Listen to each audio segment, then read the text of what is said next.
Welcome to the Commentary Magazine Daily Podcast. Today is Wednesday, February 18th, 2026. I am John Podhoretz, the editor of Commentary Magazine, and we have a full house today with executive editor Abe Greenwald. Hi, Abe. Hi, John. Senior editor Seth Mandel. Hi, Seth. Hi, John. Social commentary columnist Christine Rosen. Hi, Christine. Hi, John. And Washington Free Beacon editor Eliana Johnson. Hi, Eliana. Hi, John. So the story seems to be that we are sending assets like crazy to the waters off Iran, to aircraft carriers, tankers steaming, as many as 25 tankers, a huge deployment of assets going to the Middle East as we get these tweets and things from various Iranian officials saying they will never and they're not going to and how dare you and all of that, as though fascinating, because as though they have any cards to play. This negotiation only exists with the United States because Trump decided to initiate the negotiations with Iran to negotiate with himself over whether or not he actually needed to strike Iran. And Iran is doing absolutely nothing to keep him from going through with a strike on Iran. Apparently, the big offer on the table is that they will suspend uranium enrichment for 3 years, which sound familiar. It's not even suspending uranium enrichment for 10 years, which I think was the terminology in the JCPOA. So we're actually, they're making a worse offer than the Obama-Iran deal, it would appear. And Trump is like, hey, I've got all the military equipment that I need to blow you back into the Stone Age. And the Ayatollah is huffing and puffing, and his various aides are huffing and puffing. So I don't quite understand the Iranian play here, but it's very hard to enter into the mind of psychopathic 18th century religious fanatics combined with 21st century totalitarian techniques. So I'm glad in some ways that I'm unable to penetrate that weird dual consciousness. What do you guys think? I think the worst part for them is that the worst part for the Iranians was that they made Vance say that they're not being cooperative and they're not being, good faith in the talks. And that to me was, and genuinely that to me is really the worst sign for Iran and the most encouraging sign I've seen, because whatever Vance thinks about intervention in foreign policy, especially military intervention, he's very good at speaking for Trump. He backs his president, that's his boss, and he's good at getting on social media and doing interviews and all that stuff and defending whatever Trump's position is and trying to explain it and all that. So, if you're Iran, hearing Vance say they won't even acknowledge Trump's red lines, that's his way of saying the president is insulted by these talks. It sounds like, it sounds like he's just saying, well, we haven't made much progress, but we'll get there. But really what he's saying is that it's a slap in the face, and it's a warning, I think, from the Vance wing, when you have the wing of the administration that would normally bend over backwards for more negotiations. We already know that Vance, for example, supported a strike previously because he didn't want Trump to be left looking like he was all talk and no action and things like that. He cares about, how the administration looks to Iran. So, I think Iran is getting a warning from Vance and the Vance wing saying there's nobody pulling him back from attacking you right now. When you talk about echoing what Trump says, first of all, this thing has dragged on so long and there's been so many zigs and zags, zigs and zags that haven't gone anywhere, but just sort of back, little mini reverses of course. Trump over the weekend, within the same 24 hours, there was a morning where he said it would be good if the regime were toppled in Iran. It would be good for everyone. And then in the afternoon, he said, looks like we're making some progress in talks.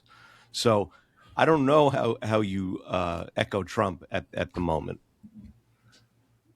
Well, Abe, to your point of the zigs and zags and all of this, the best thing I've read on this was a column, I think it came out 2 days ago in the Journal, by Walter Russell Mead,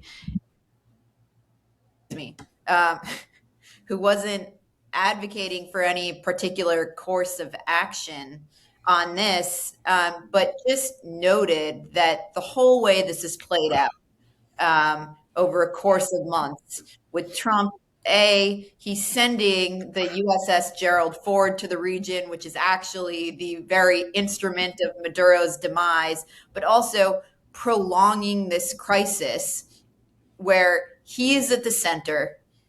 He has the power to make a decision that shapes world events and drives news coverage. How many podcasts have we done about this where not that much has changed? And he himself has several options at his fingertips. He can push for regime change. He can take a bad deal.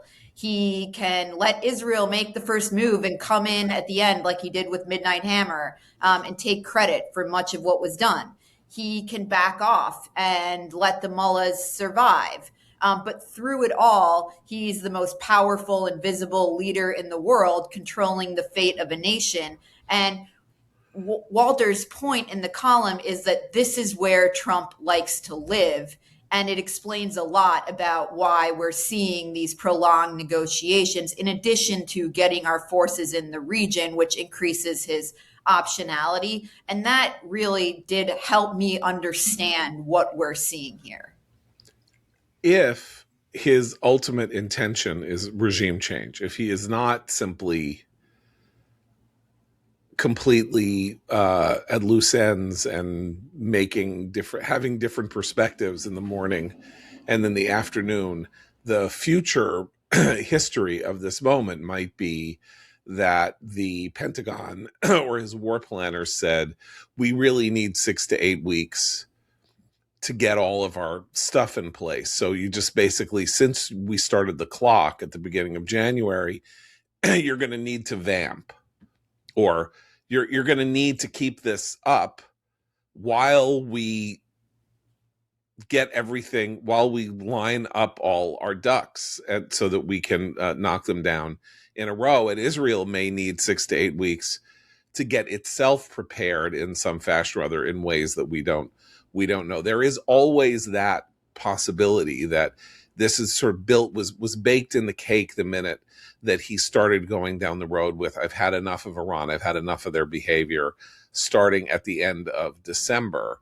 But that this was not simply a Midnight Hammer kind of operation, which of course the US had in their planning mix probably for years. Some version of Midnight Hammer, or the Israelis and America together had some kind of wargaming setup in which they said, well, if we do this and we do that, then we can, this is one possibility, we strike here and we strike there, and then you come in and you do this and you do that, and then we, you soften them, we come in, we're in for 37 hours and we go.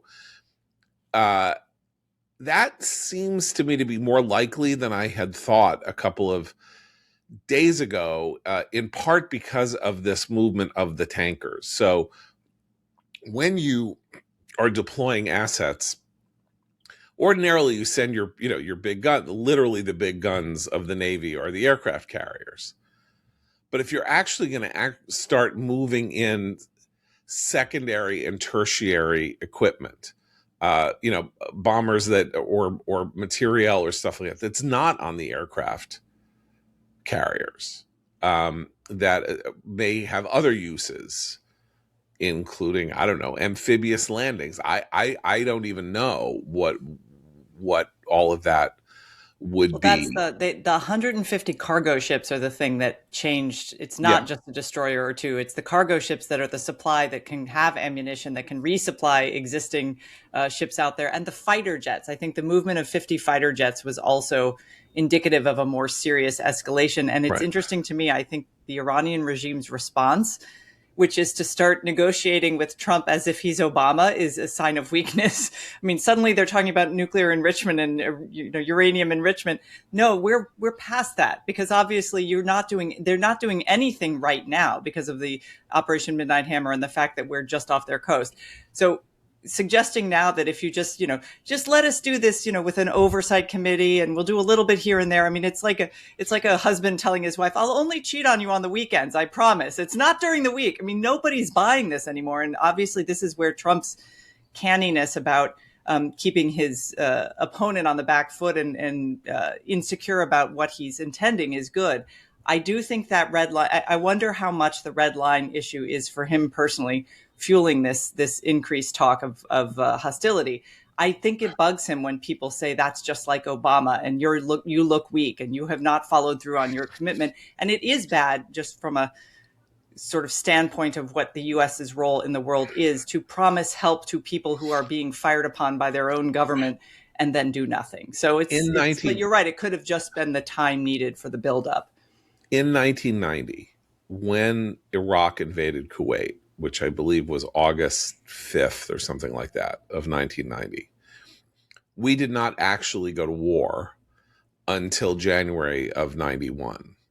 And I'm embarrassed to say, because I was writing daily for the Washington Times at the time, and that, round about November, I started to get impatient. Now, there was famously this moment when Margaret Thatcher said to George H.W. Bush, don't go wobbly. You're going to have all this pressure on you to somehow not do what you have to do, which is militarily kick Saddam out of Kuwait. You know you have to do that. I know you have to do that. Don't go wobbly. And it was looking like Bush was going wobbly. James Baker was traveling around the world trying to make agreements with this one, that one, the other one. And I started writing these humor columns about essentially evoking the whole idea of Bush, the wimp, and his weird use of vocabulary, because he kept calling on Saddam to leave Kuwait. So, I would write these things where it's like, today, George Bush said, Saddam Hussein, you get your hiney out of Kuwait. Today, get your tushy out of Kuwait, that kind of thing. And then meanwhile, in the course of these columns, Saddam is like falling asleep. Saddam is taking a bath. Saddam is, eating cotton candy while Bush dithers. And that was incredibly unjust of me, because in fact, it took 5 months to assemble the coalition, to get everything in a row, and to get our forces into the desert, and to win the most overwhelming military victory that the world had ever seen in 100 days, with fewer than 100 American casualties. And that's why I point out that Trump starting at the end of December to say, okay, enough with you. What you're doing here is, beyond the bounds of anything that is acceptable. You're bad. You're a bad regime. Stop killing people or we're going to come get you. And if that's a serious thing and not just Trump blowing off steam, the fact that it would take 2 or 3 months for that to be executed, even though it meant tragically that thousands of Iranians were killed by their regime while we waited, or while the world waited, it will have been worth it if the exercise, or if the military action goes properly.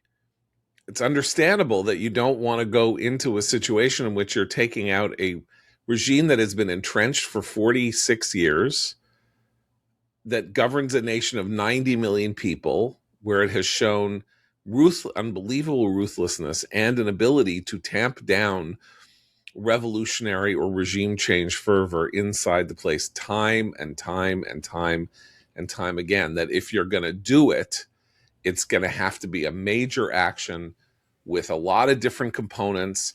Israel's going to have to be involved, not only because they have the best intelligence and have the country sort of wired as we sort of seem to understand it, but also because they will be the primary target. I mean, our ships might be targets too, but they will be the primary target. They need to get their ducks in a row, protect themselves, or know what aggressive action they need to take that is defensive in nature.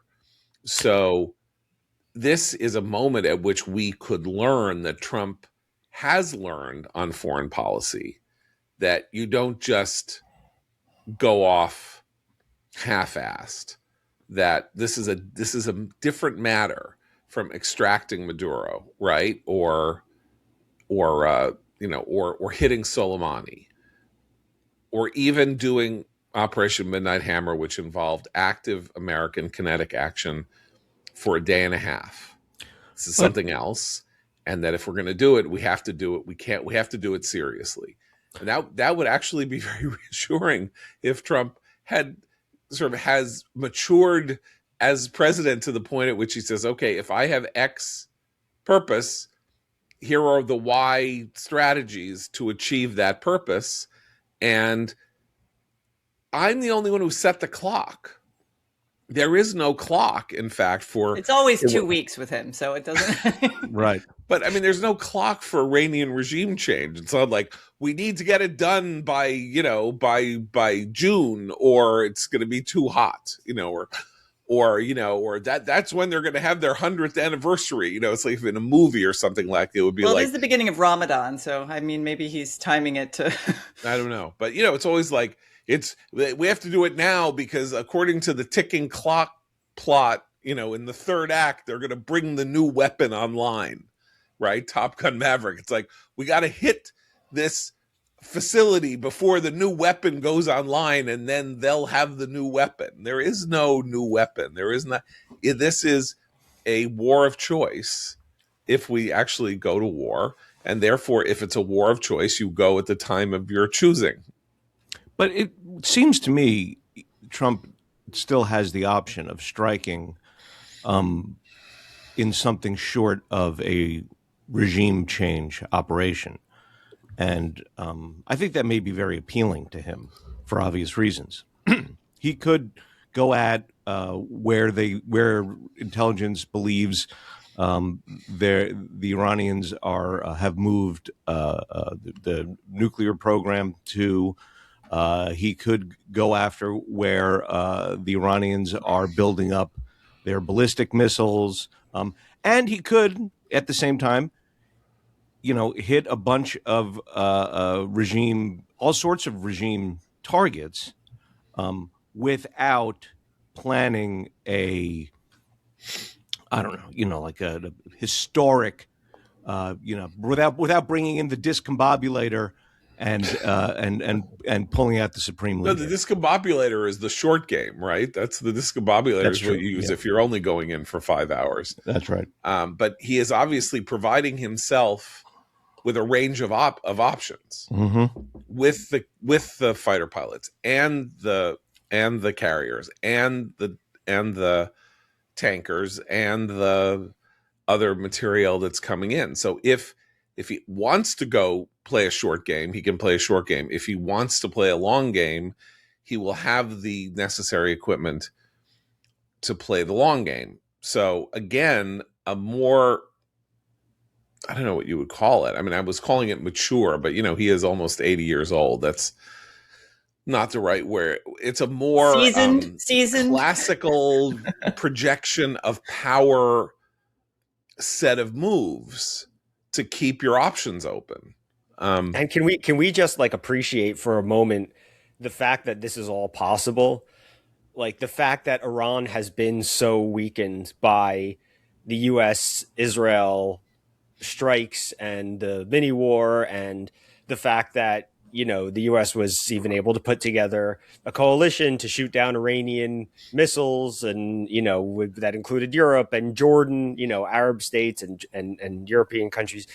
The fact that Iran is just sitting there and they can't do anything to affect the timeline if Trump doesn't want them to. The options just sit there open, and we all talk about them every day. And that is only possible because Iran is at this point of almost historic weakness, at least since its 1979 revolution, where no one seems afraid of it, and where they can't just quickly mobilize something into into the arena to protect its skies or anything like that. It's just kind of sitting there waiting to know. And I kind of feel like that's part of what Trump likes about this as well, is that Trump can just walk around.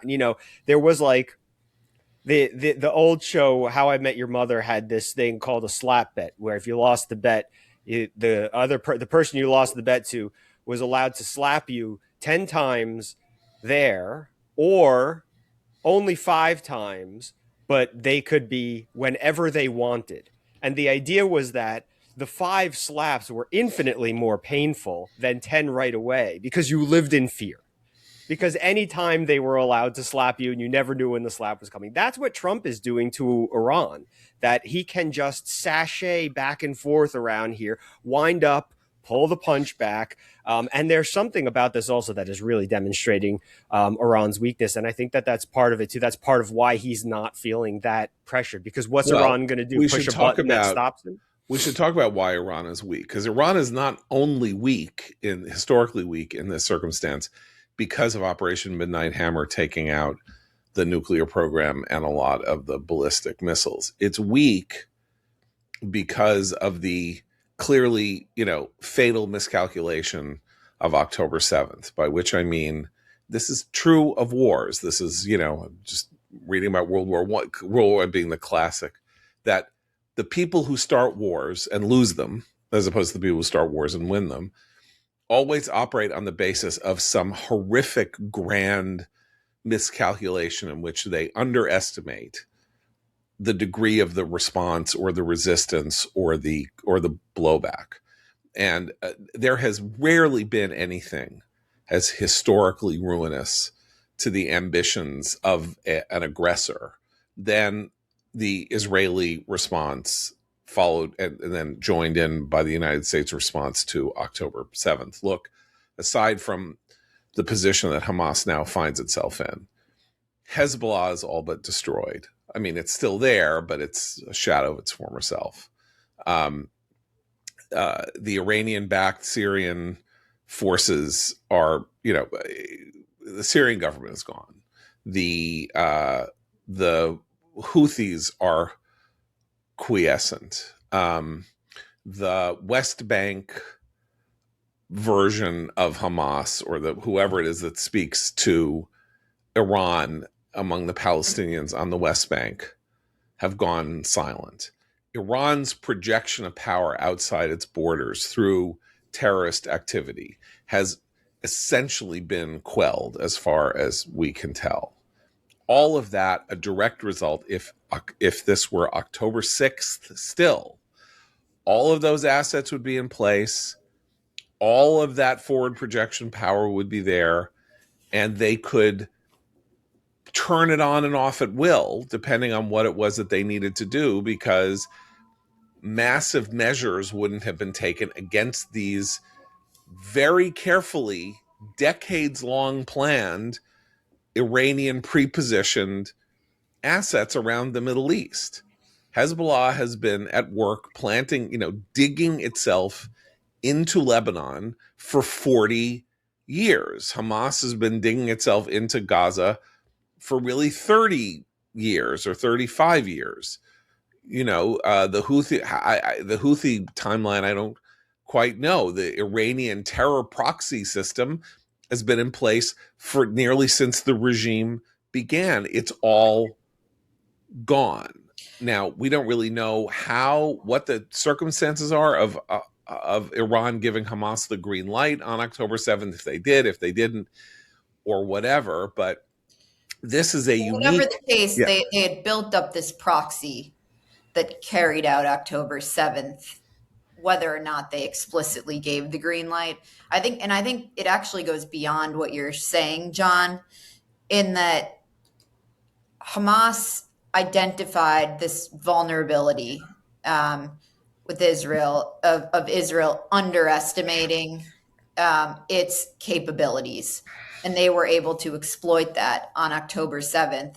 What they underestimated was what we've seen from Israel since then. And I think they underestimated aspects of the American response as well, which is that Israel hit back not only at Hamas, but as you mentioned, at Hezbollah too. Something like the pager operation, that thing was a decade in the making of conception and planning that was ultimately carried out, that allowed not just Hamas to be taken out, but also Hezbollah to be crippled, its leader taken out in an operation. Israel had been developing, planning, conceiving, waiting for the right moment to execute these things. Iranian leaders taken out on their soil. So it does get right at Iran. And not only that, I think you could make a real argument that the chaos unleashed on American college campuses after October 7th, which Hamas had a lot to do with, helped elect Donald Trump. That in turn led to a major weakening of Iran because he joined Israel in Operation Midnight Hammer. And also, Trump took out Maduro in Venezuela, which which weakened Iran, because Venezuela was, gave Iran and Russia a foothold in the Western Hemisphere. And so I do think the argument extends quite a bit beyond the Middle East to October 7th, leading to renewed American leadership that is really weakening this regime. And that doesn't even touch the degradation of the currency, which led directly to the protests that began in regions of Iran that are typically strongholds for the regime, because their money is not worth the paper it's printed on. Well, and the protests, I mean, there were sporadic protests even yesterday in Iran. So even with the government crackdown, people are still protesting. We know that one of the main negotiating points that the Iranians keep pushing recently in Geneva was the unfreezing of all the billions of assets that have been frozen. They need that money. And at the same time, they're still sending out the IRGC, the Islamic Revolutionary Guard, to, in the Strait of Hormuz to do their little battle scene exercises. So they're clearly trying to keep up their image of being a functioning regime, but they really aren't. I mean, the financial crisis is severe, as Eliana says, and that they've only temporarily stayed the population's desire for regime change as well. So all of these factors, I hope, are being considered when these negotiations, the most recent negotiations, having been a kind of strange kabuki theater, really, if you think about who has the power and who has the leverage right now in the region.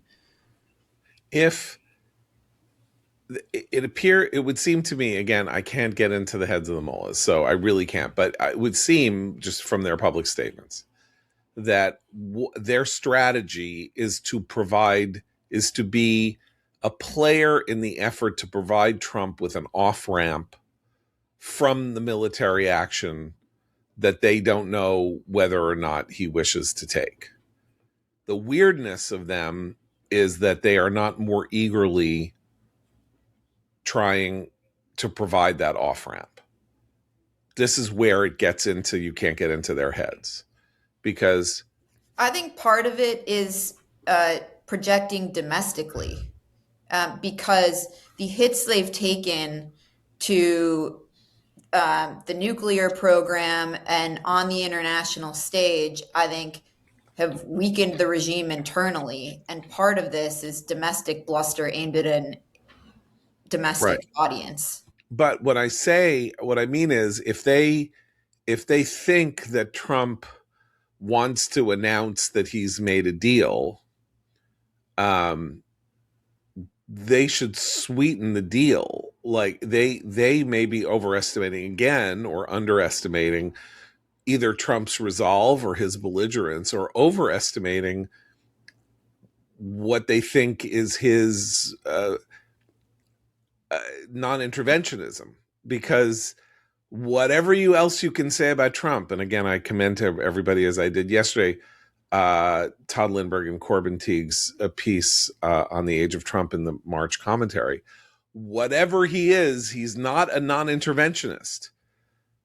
I mean, we jumped into Venezuela and extracted their president. We hit the Iranian nuclear program in a massive display of overwhelming military might at no risk to us. He's not a non-interventionist. He tends to not believe in regime change, except maybe now he kind of believes in regime change because the Venezuela case is not exactly an argument that he believes in regime change. He's just put another person in, but it's a similar regime. Yeah, no, but I'm talking about Iran now. That nobody told him to say help is on the way and the mullahs should be gone. Like he didn't have to say I'm just saying that they may, as they miscalculated about Israel's resolve and abilities and all of that, they may be miscalculating based on their own hopes, wishes, desires, and reading and advice that they get from catamites in Washington who are feeding them little pieces of information like Trita Parsi, that he doesn't really mean that he's a non-interventionist. He wants to, he'll want to make a deal. You let him, you just keep going and talking to him in Geneva. That's good. Don't worry about it, like that. And it's like, okay, you can listen to Trita Parsi all you like, because he's paying you what you need. You're paying him what you want him to hear, or some cutout is paying him what he wants to tell you, so that he keeps getting the payments. But you can't. Go ahead, listen, and we'll see what 150 whether 150 ships outweigh this, soothing counsel that you can kind of weather this storm, and that Trump will move on to some other, fixation that he has. John, because he does have these two sides, right? He is mercurial and he is, flighty.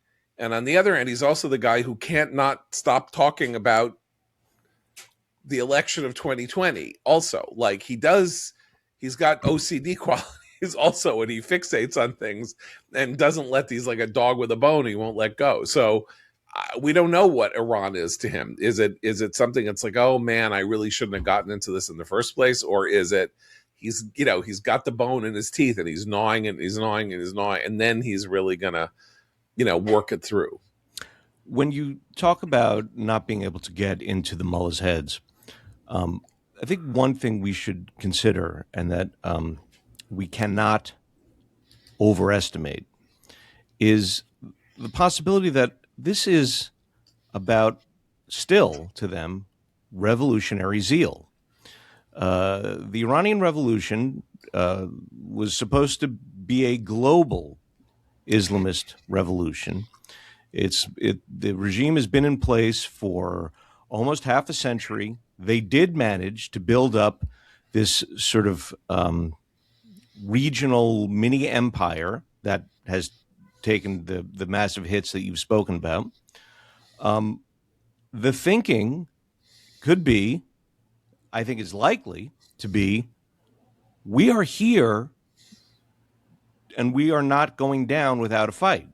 The purpose of this regime is to go global, is to change the world stage, and look what we have done so far, and Allah is going to stand by us, and we will keep fighting. I mean, that's we talk about rational actors and non-rational actors.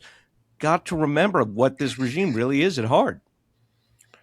I agree, but they also, if their main goal, as they have said a million times, is not only the eradication of Israel, but getting Shiite control of the holy sites of Mecca and Medina, which is what the regime's ultimate, purpose is, that they should be the dominating force in Islam. They sure haven't made a lot of moves on Mecca and Medina in the last 35 years. I mean, they really haven't. And so I don't know. I mean, they seem to be much more involved in self-preservation and skimming stuff and sending things to bank accounts and all of that, like any entropic, declining, corrupted regime does. I mean, so, you know, they may have a gloss of that, but they certainly haven't taken active measures to achieve their ultimate eschatological aim. Not scatological, eschatological. Also scatological, but that would, you know, that's a terrible thing to say about somebody else's faith. Anyway, all right. So, moving on from there, where should we move on to? Apparently, there was a big meeting last night of the Republican high command talking about the midterm elections and how to save them. And our friend Mark Halpern has a little briefer on what happened at this meeting at the Capitol Hill Club with 75 people in attendance, hosted by Susie Wiles. Tony Fabrizio, the pollster, presented 25 slides on what the voters care about. The economy will be the issue in the election, said Fabrizio, which is like saying that air will be the chief issue in breathing. That's really helpful, important detail. Messages that break through: banning stock trading for Congress, transparency on health insurance data, lowering prescription drug costs, and the Trump tax cut. So Fabrizio claims, get this is where you start getting into why you got to be careful listening to pollsters, that what Trump really ought to be talking about is banning stock trading for Congress. Is that an economic issue that will resonate with people who are upset because housing prices have doubled?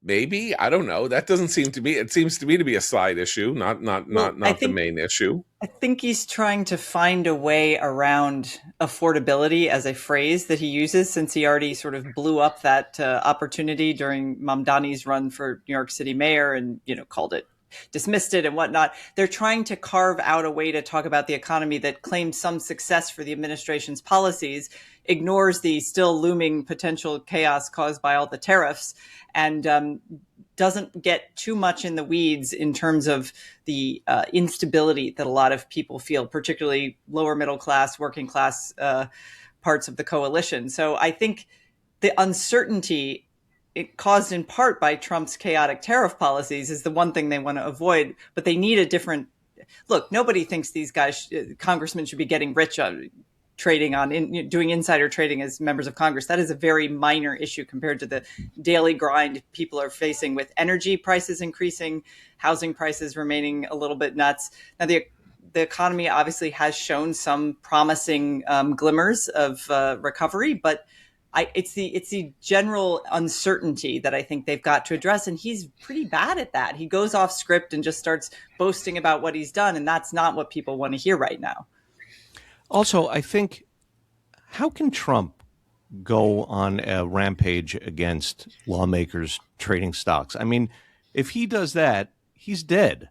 I mean, with his family's companies, with his family's interests building all, their fingers in every pot around the globe, since he's every crypto scheme, every whatever, every building scheme, like he's in no position. Someone should do it.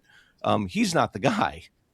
This would have to be a candidate-led message on that, as opposed to I think Trump-led message, and could be an effective one. And I think the takeaway here, and it should be obvious, is that Republican candidates do need a housing policy. I mean, this is really a problem, and it's targeted at young people. A policy that to remove regulation and allow the building of more housing that's affordable. And that would be effective as well. Look, Trump is right about one thing. What they're going to do to address it. So Trump is right about one thing that he can't control, which is that in 2021, if you bought a house for $200,000 and you took a loan for $150,000, your interest rate was 3.5%. If you do it today, your interest rate is 6 to 7%. So the cost of buying a house hasn't quite doubled. The interest rate on your mortgage has doubled, so it's not quite, that's a huge. So he screams about the Fed. He wants interest rate cuts. He wants interest rate cuts. He wants interest rate cuts, because that's one thing that could happen that could start lowering housing prices. Doing things like deregulation, which of course is actually a real way to, deal with housing prices. That's very hard federal. It's a hard federal pull that somebody has to happen in 50 states. And here in New York City, for example, one of the main ways you could lower housing costs, if Zohran Mamdani is actually serious, is to end. There's a piece of city legislation called Local Law 11, which requires buildings to build and rebuild themselves, thus enriching the housing trades and freezing markets, because people find it hard to sell apartments when their buildings are under renovation and that kind of thing. But no liberal is going to do that. It's not going to help by November. But there's the a only message thing that can help by November is actually cutting interest rates. There's actually some reason to think that interest rates should be cut. I mean, the inflation rate is low. The employment picture is fine without being too explosive and all of that, but it's still only going to be on the margins. It's not going to be lowering interest rates by half. But there is a message he could give. I mean, if you're just talking about sort of an overarching, appealing message particularly on housing, Eliane is absolutely right.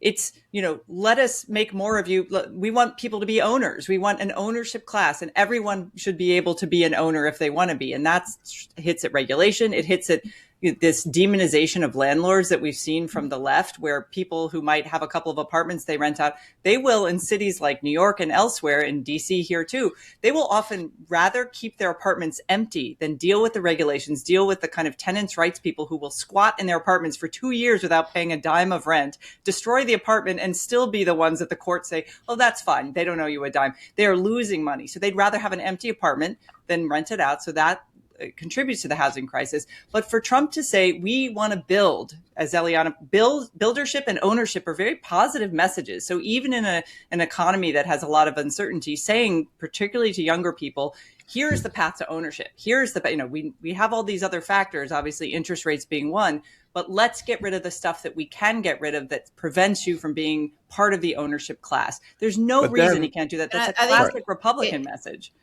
Particularly geared at first-time homeowners, and I think it also complements the message. J.D. Vance is usually the messenger, but their message about family formation, that home ownership goes hand in hand with getting married, having kids, having larger families, and that these are policies that will allow you to do that. Personal responsibility. And I think it could be a good message for them if they embrace it, and the right message. There is also, this is where Trump's policies start smashing into each other, right? Housing costs have gone up. Building costs have gone up. It's not just because of onerous regulations involving keeping your house up to ADA also standards. True. It is Canadian lumber tariffs that are right now close to 35% on lumber. So the cost of building with wood has gone up, 25 to 30%. And labor costs have gone up. Because of decisions that Trump made. So if he's serious, he's got to cut those tariffs. And then, of course, he has this whole ideological commitment to tariffs, and he hates Carney, the Prime Minister of Canada. And so he doesn't want to do that. And so he is crosswise of his own affordability agenda. Tariffs are crosswise of an affordability agenda, period, because they make goods more expensive. So, this is an interesting problem. And when Fabrizio comes to him and says, here's what you need to do to talk about the economy, talk about Congress trading stock and having transparency on health insurance data, lowering prescription drug costs, right? All of which are fine. That's not the economy. The economy is, how do I feel about my overall family's economic health? How do I feel about the bills that I'm paying? How do I feel about, like whether or not I can move into a larger house if, as you guys say, I want to have a third child? Well, this is why Trump is like the vague poster online, right? He sort of says something vague about the economy and expects everyone to know that that's the signal that things are good. But they are, as you say, John, living in the real world. People have a vibe about the economy and about what they can afford and about costs. And that is quite different from the message that they are trying to send. I mean, it's not even a vibe. You have your bank account. It's sitting there, right? You have your savings. Your savings are sitting there. You have enough to cobble together a down payment. And then when you go into the market to see what you can get with your 10% down payment and the 90% you're going to have to borrow, the interest rate is 6.5%. And the house that you want to buy is smaller than your apartment that you are now renting, or smaller than the house that you're now renting, and costs twice as much as it would have 4 years ago. Like, that's not a vibe.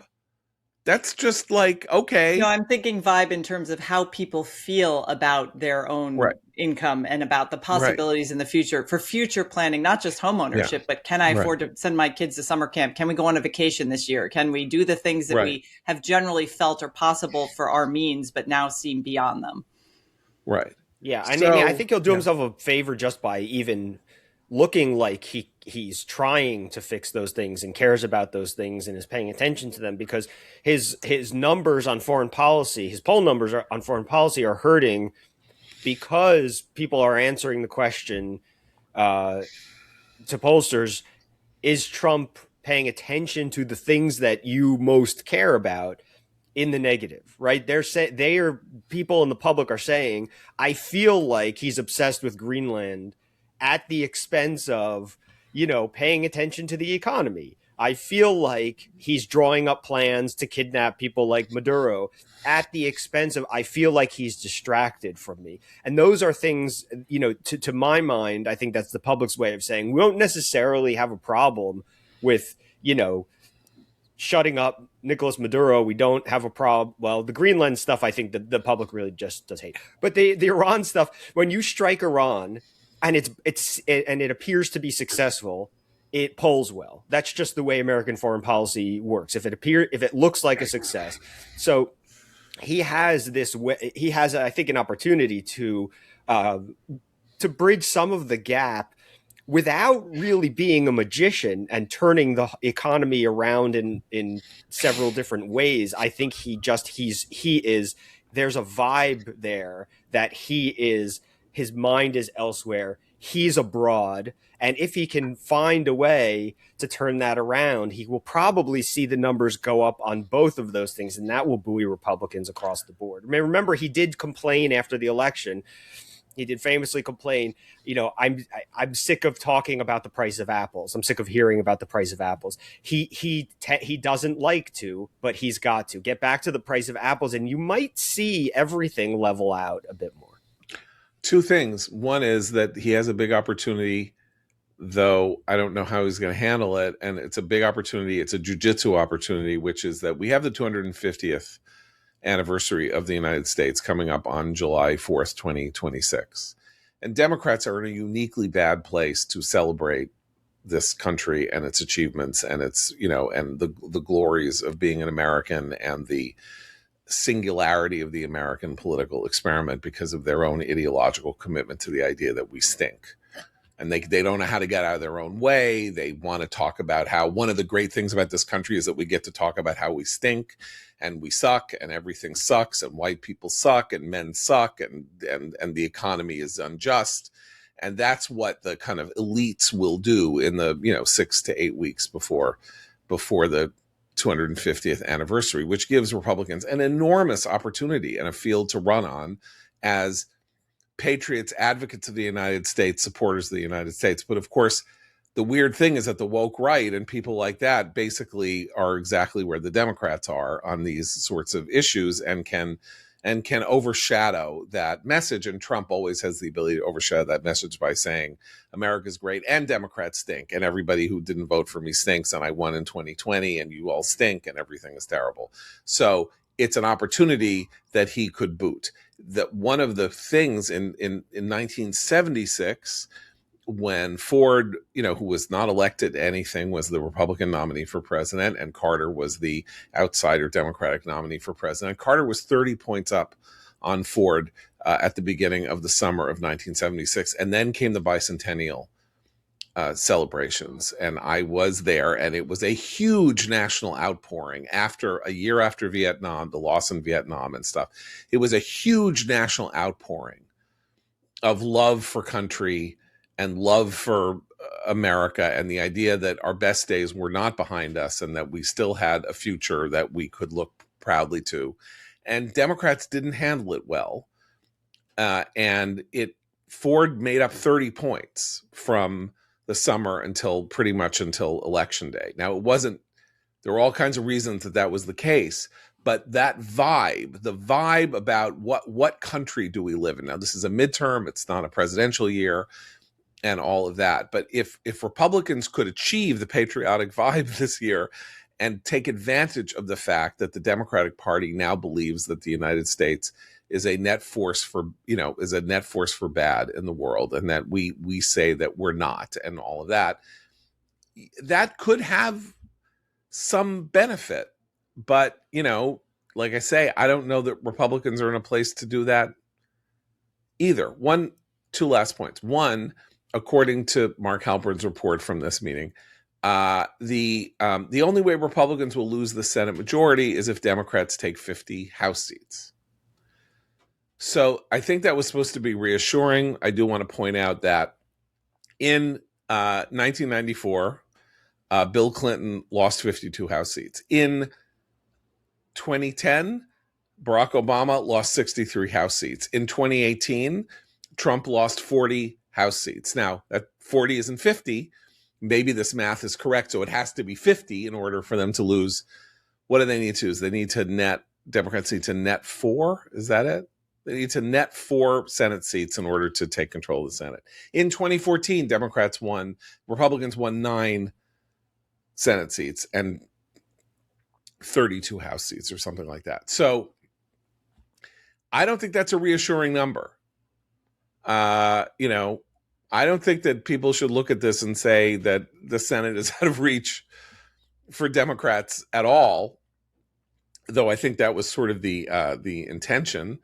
And I don't think that, based on this report that Mark put out on Twitter, I don't think that they have an idea about how on earth they're going to make up the deficit that they're facing with voters, particularly with the polling where the generic number, that is, will you vote for a Democrat or a Republican in the next election, keeps growing. The last poll this week has it at Democrats +7.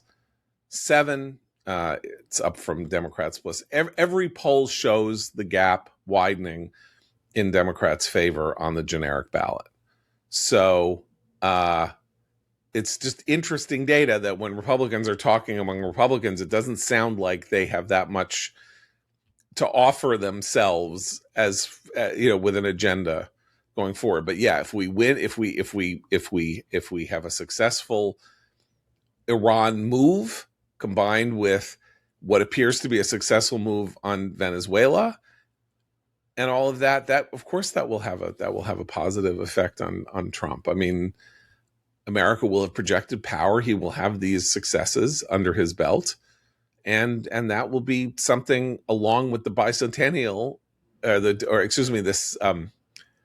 what is it? It's not the sesquicentennial. I can't remember what it's called. Semi-sesquicentennial, I think. Semi or bisesquicentennial. Anyway, whatever. It's 250. 250 is the magic number. Happy anti-disestablishmentarianism, everybody. By the way, what they really should do, what I would love for them to do is for the 250 is they maybe get on cleaning up the sewage spill into the Potomac. Because that'll happen I don't at our think next. that, it's semi-quincentennial. We should talk about semi-quincentennial. This is important because I like words. It's semi-quincentennial. Semi-quincentennial, of course. Okay, thank you. Or quinmillennial. Semi-quincentennial. Okay. Anyway, okay. Sorry. But yeah, I mean, it would be nice to have a 250th celebration that doesn't have the scent of the biggest sewage spill in the region's history, but also as a serious issue. People are walking past the water and walking past signs that say "Don't go near the water." Like there's something very, this is going to hurt. We could talk about the economic effects of this also. Not going to be good for Virginia's tourism season, right? If there are things that are really going to be affected here. I thought it was funny when there was a reporter who tweeted, "This is not okay. There are 40 different rowing teams that practice out on the Potomac," or something like that. And it's like everybody's worried about what they're specifically worried about. But for real, it is bad for all sorts of it. It's bad for wildlife. It's bad for health. And it's going to be bad economically for tourism. And it's probably, and it really can hurt. The 250th can be a really big, from a tourism perspective, also a huge draw. And it can hurt that too. I could spend an entire hour complaining about DC Water and Sewer Authority. I won't, but they are completely culpable here and kept a lot of information from the public and from health officials about how serious this was. And now the repairs, every time someone asks them, a reporter asks them now, they say, oh, mid-March. And they're diverting a bunch of it now to the C&O Canal. Yes, no fishing. They're telling people to keep their pets away from the water. The Potomac River is literally a toilet right now, or will soon be as it comes downstream. A lot of it was paused briefly when the river was, parts of the river were frozen over, but it is a massive disaster. And that combined with how poor snow removal was in this area after the recent storm suggests that nothing works. It's the nothing works well, or to steal Abe's phrase, it's worse than that all the time. My last historical analogy game.